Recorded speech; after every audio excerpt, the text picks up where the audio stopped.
আজকে আমি railway NTPC পরীক্ষার জন্যে ম্যাথ ম্যারাথন ক্লাস নিয়ে হাজির হয়েছি। এই ক্লাসে রেলওয়ে পরীক্ষার বিগত বছরে যে সমস্ত অঙ্কগুলো বারবার এসেছে সেই সমস্ত অঙ্কগুলো এই ক্লাসে করানো হবে। ওকে। পিএমবি কোণ, পিএমবি কোণ এর পরিমাপ নির্ণয় করো, এর পরিমাপ নির্ণয় করো। এই টাইপের অঙ্কে কী করবে দেখো, এই কোণটা দেখো 50 ডিগ্রি, এই কোণটা যদি 50 ডিগ্রি হয় এই কোণটাও হয় 50 ডিগ্রি, মনে থাকবে এই কোণটা হবে কত, 50 ডিগ্রি। ওকে। এরপর দেখো যদি আমরা দাগ টানছি, দেখো এইটুকু মান কত হয়, 180 ডিগ্রি। কত, 180 ডিগ্রি। ঠিক আছে, এটা মান কত হয়, 180 ডিগ্রি। তাহলে আমরা দেখতে পাচ্ছি এখান থেকে এটুকুর মাপ কত হবে, 180। কত, 180 ডিগ্রি। কিন্তু এখান থেকে এইখান থেকে এই কোণটা মান দিয়ে দিচ্ছে কত, 50 ডিগ্রি। যদি আমি 50 ডিগ্রি বাদ দিয়ে দিই কত থাকে, 130 ডিগ্রি। তাহলে এই কোণটা, এই পিএমবি, পিএমবি কত ডিগ্রি হলো, 130। এই অঙ্কে বলা হয়েছে 5 অঙ্কের কোন বৃহত্তম সংখ্যা 315 দ্বারা বিভাজ্য। দেখো 315 কে আমরা কি লিখতে পারি, 3, এটা ভাঙো, 3 একে 3, 0, 3 5 15। ঠিক আছে, এটাকে আবার ভাঙো, 3, 3 তিরিককে 9, 3 5 15। এটাকে ভাঙো 5 7, মানে 315 দ্বারা বিভাজ্য মানে কি, এই 3 দিয়ে যাবে, এই 3 দিয়ে যাবে, 5 দিয়ে যাবে, 7 দিয়ে যাবে, মানে এই কটা সংখ্যা দ্বারা বিভাজ্য। 3 3 5 7 দ্বারা যে সংখ্যাটি বিভাজ্য হবে সেই সংখ্যাটাই অ্যান্সার হবে। তাহলে দেখো 5 দ্বারা বিভাজ্য নিয়ম কি, শেষে যদি 5 থাকে, 5 থাকে, 5 থাকে, 5 থাকে, তাহলে 5 দিয়ে ভাগ করে মিলে যাবে। তাহলে এখানে A B C D 4টে option মিলে যাচ্ছে। এরপর 3 এর নিয়ম কি, 3 এর নিয়ম দেখবো। 3 এর নিয়ম হলো সবকটি সংখ্যা যদি যোগফল 3 দিয়ে ভাগ করে মিলে যায় সেই সংখ্যাটি 3 দ্বারা বিভাজ্য। দেখো প্রথমে অপশন এ, দেখো 3 দিয়ে, হ্যাঁ 3 দিয়ে দেখো 9 9 9 9 কি কেটে যাবে, 3 দিয়ে অবশ্যই 9 9 কাটারি যায়, এই জন্য 9 9 কেটে দিলাম, 9 9 যোগ করার দরকার নেই। তাহলে বাকি থাকে 8 7 5, 3 2 6, 3 9 27, লাস্টে 5 থাকে, এটা হবে না। এটা দেখো 9 9 তো যাবেই, আর যোগ করা দরকার, 9 থাকলে 9 9 কেটে দেবো, যোগ করার কোনো দরকার নেই। এরপর দেখো 3 2 6, 3 8 24, 3 5 15, বি যাচ্ছে, তাহলে বি এই অ্যান্সার। ওকে। এর পরের অপশন চেক করতে পারো, যেরকম এই 9 এই 9 এই 9 কেটে গেল, 3 2 6, 3 8 24, এটা যাচ্ছে না। এই 9 9 কেটে গেল, 3 2 6, 23 থাকে, 3 7 21, 25 থাকে, যাচ্ছে না। তাহলে অপশন বি অ্যান্সার। ঠিক আছে। এই অঙ্কে বলা হয়েছে বার্ষিক চক্রবৃদ্ধিতে সুদের হার কত হলে 20,000 এর 2 বছরে 24,200 টাকা হবে। দেখো এই টাইপের অঙ্ক, একদিকে লেখো 20,000, ঠিক আছে, এখানে অনুপাত দাও, অনুপাত দিয়ে 24,200 এদিকে লেখো। ওকে। এরপর দেখো এই 0 এই 0 এই 0 এই 0 কাটা, এটাকে ছোট করো, 100 হয়, আর এখানে হয় 121, তাই তো, কাটাকাটি করলে। এরপর দেখো বর্গমূল চিহ্ন দাও, বর্গমূল চিহ্ন দাও। 2 বছরের ক্ষেত্রে বলেছে এখানে 2 দাও, এখানে 2 দাও, তাহলে 10 এর বর্গমূল 100 হবে, এখানে কত হবে 10, এখানে কত হবে 11। 10 2 বার গুণ করলে, এখানে 2 দিচ্ছি, 10 2 বার গুণ করলে 100 হয়, 11 2 বার গুণ করলে কত হয় 121। ওকে। এরপর দেখো কি বের করতে বলেছে, সুদের হার। 10 থেকে কত হয়েছে 11, 10 ছিল 11 হয়েছে, মানে কত বেড়েছে 1। চক্রবৃদ্ধি সুদের ক্ষেত্রে কত বেড়েছে সেটা করবে, 1 বেড়েছে, আর এখানে পার্সেন্টেজ মানে 100, 10 10 এ 100, তাহলে এই অঙ্কের অ্যান্সার 10%। ওকে। এই অঙ্কে বলা হয়েছে বার্ষিক 10% হারে চক্রবৃদ্ধি সুদে কত বছরে 1,000 টাকা 1331 টাকায় পরিণত হবে। এই টাইপের অঙ্ক একদিকে লিখবে 1,000, এদিকে অনুপাত দাও, 1 3 3 1 লিখলাম। ঠিক আছে, দেখো 1,000 মানে কি, 10 এর কিউ। ঠিক আছে, 1 3 3 1 মানে কি, 11 কিউ, তাই তো, 11 কিউ মানে 1 3 3 1, 10 কিউ মানে 1,000। তাহলে দেখো এখানে কত হলো 3 3, তাহলে অ্যান্সার হবে 3 বছর। ওকে, 3 বছর এই অঙ্কটার অ্যান্সার। ওকে। এই অঙ্কে বলা হয়েছে একটি সংখ্যাকে 5 দিয়ে ভাগ করলে ভাগশেষ হয় 3, সংখ্যাটির বর্গকে 5 দিয়ে ভাগ করলে ভাগশেষ কত হবে। দেখো এই টাইপের অঙ্ক বলেছে 5 দিয়ে যদি ভাগ করা হয় তাহলে ভাগশেষ থাকে কত, 3। এই টাইপের অঙ্ক কি করবে, এরপর বলেছে সংখ্যাটির বর্গকে, এই ভাগশেষ যেটা থাকবে ভাগশেষ, এই ভাগশেষকে কি করবে, এর বর্গ করে দেবে, মানে এর স্কোয়ার দিয়ে দেবে। ঠিক আছে, কত দিয়ে ভাগ করতে বলেছে, 5 দিয়ে, এখানে 5 বসিয়ে দেবে। ঠিক আছে, তাহলে 9 কে 5 দিয়ে ভাগ করো, 5 কে 5 কত থাকে 4, বলেছে ভাগশেষ কত হবে, ভাগশেষ হবে 4, এই অঙ্কের অ্যান্সার 4। ওকে। এই অঙ্কে বলা হয়েছে 2 এবং 300 এর মধ্যে কতগুলি এমন সাধারণ সংখ্যা আছে যেগুলি 7 দ্বারা বিভাজ্য। এই টাইপের অঙ্ক কি করবে, 300 লিখবে, 300 -2 করবে, প্রথম সংখ্যাটা আর এর পরের সংখ্যাটা, মানে যে সংখ্যা দেওয়া আছে এই দুটো সংখ্যা লিখবে এবং মাইনাস করবে, বাই কি করবে 7, 300 থেকে 2 বাদ গেলে কত থাকে 298, একে 7 দিয়ে ভাগ করবে।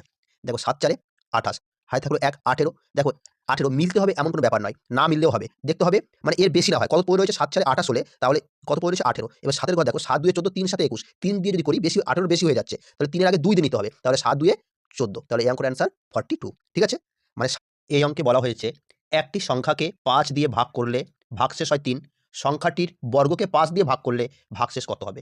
দেখো এই টাইপের অঙ্ক বলেছে 5 দিয়ে যদি ভাগ করা হয় তাহলে ভাগশেষ থাকে কত, 3। এই টাইপের অঙ্ক কি করবে, এরপর বলেছে সংখ্যাটির বর্গকে, এই ভাগশেষ যেটা থাকবে ভাগশেষ, এই ভাগশেষকে কি করবে, এর বর্গ করে দেবে, মানে এর স্কোয়ার দিয়ে দেবে। ঠিক আছে, কত দিয়ে ভাগ করতে বলেছে, 5 দিয়ে, এখানে 5 বসিয়ে দেবে। ঠিক আছে, তাহলে 9 কে 5 দিয়ে ভাগ করো, 5 কে 5 কত থাকে 4, বলেছে ভাগশেষ কত হবে, ভাগশেষ হবে 4, এই অঙ্কের অ্যান্সার 4।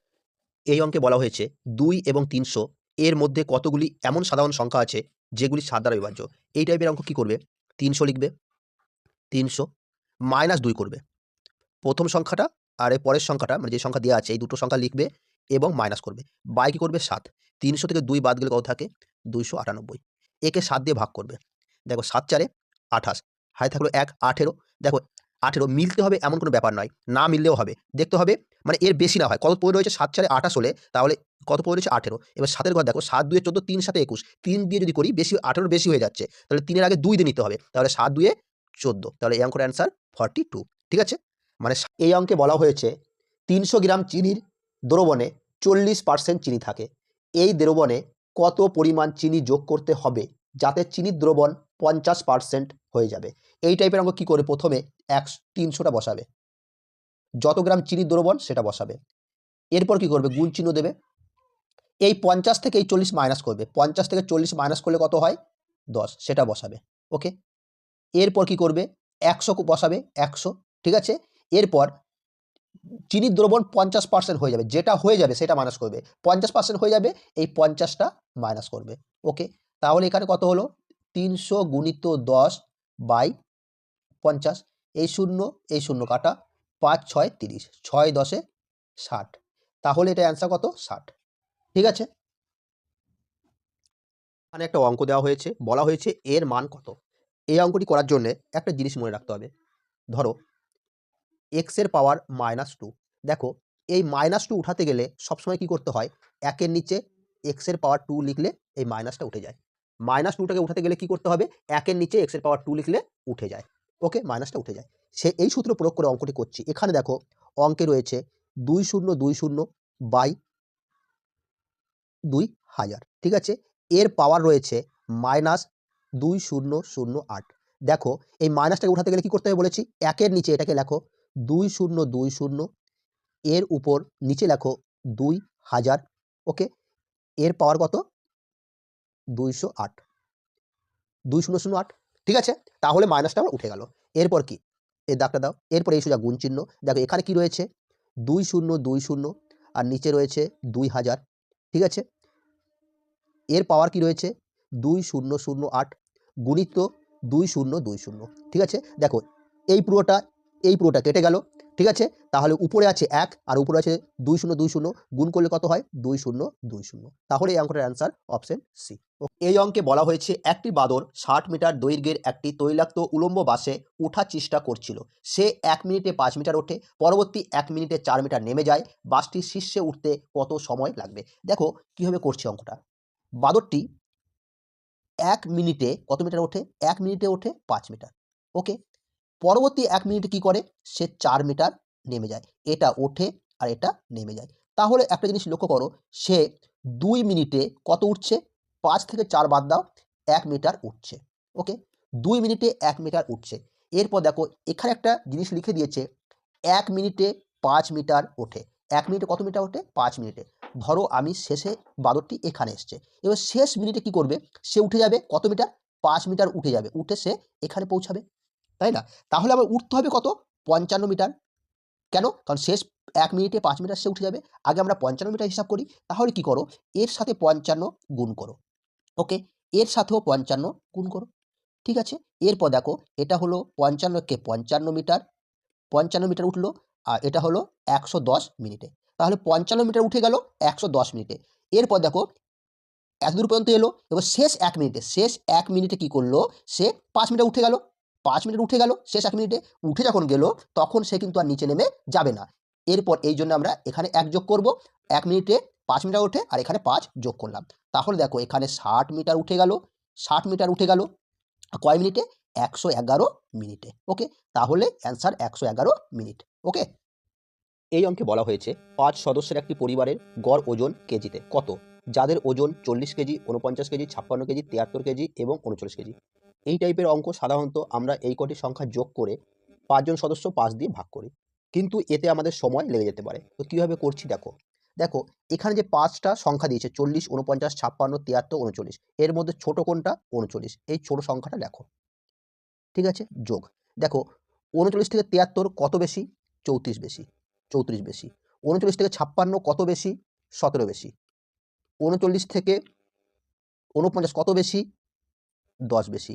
39 থেকে 40 কত বেশি? 1 বেশি। তাহলে দেখো কি কি সংখ্যা আমি একটু লিখছি, 34, 17, 10 আর 1, ঠিক আছে। কতজনের? 5 জনের, 5 এখানে লেখো, ঠিক আছে। এখানে 39 লেখো, যোগ 34, 17, 10 আর 1 যোগ করলে কত হয়? 62। একে 5 দিয়ে ভাগ করো, তাহলে 39 যোগ 62কে 5 দিয়ে ভাগ করলে কত হয়? 12.4। তাহলে যোগ করলে কত হয়? 51.4, ঠিক আছে। তাহলে এই অঙ্কটি পড়েছে আরআরবি এনটিপিসি সিবিটি 2তে। একজন দোকানদার একটি পাখার দাম তার ক্রয় মূল্যের থেকে 50% বেশি ধার্য করে এবং ধার্য মূল্যের উপর 10% ছাড় দেয়। যদি তিনি 56 টাকা লাভ করেন, পাখাটির ধার্য মূল্য কত? ঠিক আছে, এই টাইপের অঙ্ক কি করবে? প্রথমে লিখবে কস্ট প্রাইস, এরপর লিখবে মার্কেট প্রাইস, তারপর লিখবে সেলিং প্রাইস। ওকে, দেখো ধার্য মূল্য মানে কি? ধার্য মূল্য মানে মার্কেট প্রাইস। দেখো ক্রয় মূল্যের উপর, ক্রয় মূল্য তুমি 100 ধরো, ক্রয় মূল্য 100, বলছে 50% বেশি ধার্য করে, মানে মার্কেট প্রাইস কত? 100 টাকায় কিনে 50 টাকা বেশি লিখে রাখছে, মানে মার্কেট প্রাইস হচ্ছে 150। এরপর কি করেছে? এই মার্কেট প্রাইসের উপর মানে ধার্য মূল্যের উপর 10% ছাড় দিয়েছে। তাহলে 150-এর উপর 10% ছাড় মানে 90/100, কাটাকাটি করো, কত হয়? 135। তাহলে কত হলো? 135।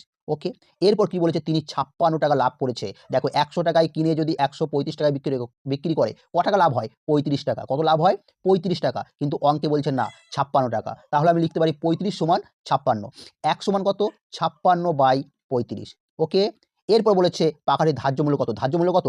150। 150 সমান কত? তাহলে কি লিখবো? 56/35 গুণিত 150। 5 7 35, 5 3 15, 0, 7 8 56, 3 8 24, 240। তাহলে এই অঙ্কটির অ্যান্সার কত? 240। 45 কোন সংখ্যা দ্বারা বিভাজ্য হবে? আমি দেখো নোটগুলো লিখেছি এক্স এর পাওয়ার এম, এ এর পাওয়ার এম। এখানে এম যদি বিজোড় সংখ্যা হয়, এই এমটা যদি কি হয়? বিজোড় হয়। এম যদি কি হয়? বিজোড় হয়, তাহলে সর্বদা কি হবে? এক্স প্লাস এ দ্বারা বিভাজ্য হবে, মানে এই এক্স আর এ দ্বারা বিভাজ্য হবে। দেখো এরপরে একে যদি আমি এক্স ধরি, একে যদি আমি এ ধরি, আর এদের পাওয়ারগুলো দেখো, পাওয়ারগুলো কি আছে? বিজোড়। পাওয়ার কি আছে? বিজোড়। ওকে, আর এখানে বিজোড়ই আছে। তাহলে দেখো এক্স প্লাস এ দ্বারা বিভাজ্য, মানে এই এক্স আর এ দ্বারা বিভাজ্য। তাহলে এক্স আমার 41, এ আমার কি? 43। এই দুটোর যোগফল দ্বারা বিভাজ্য, এখানে যোগ চিহ্ন দিয়েছি। তাহলে 41 আর 43 যোগ করলে কত হয়? 84। তাহলে কত দ্বারা বিভাজ্য হবে? 84 দ্বারা। ওকে, দুটি ট্রেনের দৈর্ঘ্য যথাক্রমে 210 মিটার এবং 140 মিটার। তারা একই দিকে যথাক্রমে 80 কিমি পার ঘন্টা এবং 150 কিমি পার ঘন্টা বেগে চলছে। পিছন থেকে আসা দ্রুতগামী ট্রেনটি অন্য ট্রেনটিকে সম্পূর্ণভাবে অতিক্রম করতে যে সময় নেয় মিনিটে। দেখো এই টাইপের অঙ্ক, মনে করবে দুটো ট্রেন যখন একই দিকে যাবে তখন ট্রেনের দৈর্ঘ্য কি হয়? যোগ হয়, ট্রেনের দৈর্ঘ্য যোগ। তাহলে 210 আর 140 যোগ করলে কত হয়?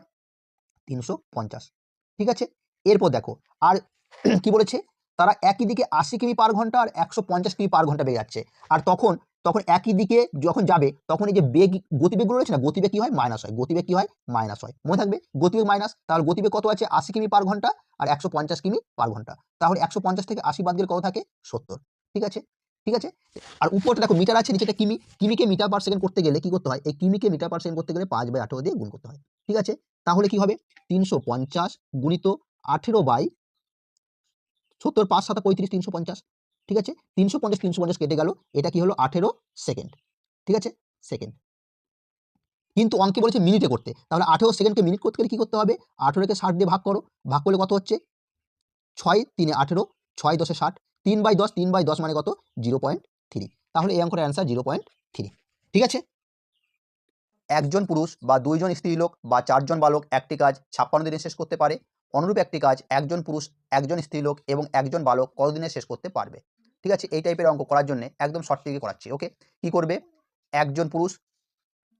একজন পুরুষ গুণিত 2 জন স্ত্রীলোক গুণিত 4 জন বালক গুণিত 56 দিন গুণ করলে, এরপর কি করবে? এই 1-এর সাথে 2 গুণ করবে, 2 1 কে 2 যোগ 2 এর সাথে 4 গুণ, 2 4 8 যোগ এই 4-এর সাথে এরপর আবার প্রথমটার কত? প্রথমে কত আছে? 1 গুণ, 4 1 কে 4। ঠিক আছে, তাহলে কি হলো? 1 গুণিত 2 গুণিত 4 গুণিত 56, তাই না? এরপর এগুলো যোগ, 8 4 12 আর 2 14, 14 4 56। তাহলে 4 4 16, 16 দিয়ে গুণি 32। তাহলে এই অঙ্কটার অ্যান্সার কত? 32। ওকে।